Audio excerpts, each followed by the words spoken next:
呢題咧，做埋個 B 題啦，B 題教你 factorize 嗰個 equation 啊，咁個 equation 其實我哋啱啱solve 咗個 k 啦，咁所以直接自己 factorize 翻就好得噶啦。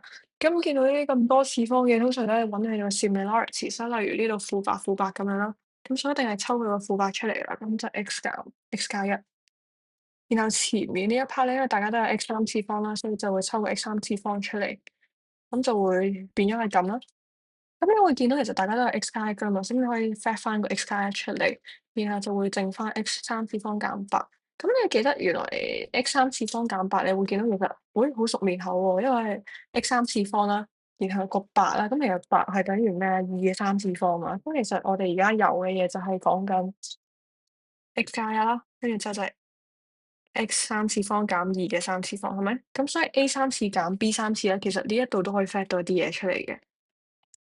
咁可以 fact 到兩嚿嘢啦，fact 到邊兩嚿嘢咧？因為我 suppose 應該都唔係好記得點樣 fact 噶啦。咁如果 A 三次加 B 三次，唔係 A 三次減 B 三次嘅時候咧，佢哋會分別 derive 到兩嚿嘢出嚟嘅。A 三加 B 三咧就係 A 加 B 啦，因為佢呢度係加，OK，佢呢度係加，所以第一嚿嘢一定係加噶啦。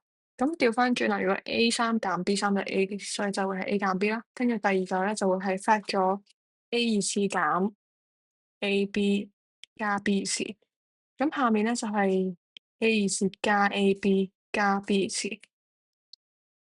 所以咧，你只需要記住咧，就係第一嚿嘢嗰個正負號咧就會係同前面一樣啦，跟住之後第二嚿嗰個正負號咧就會係調翻轉嘅，OK？咁所以呢一題咧就係 x 三次減二嘅三次方啦，咁所以就係 x 減二。然後後面嗰個嘢就係 x 二次加二 x 加地，咁呢一個咧我就會 factorize 到，咁呢一題就做完噶啦。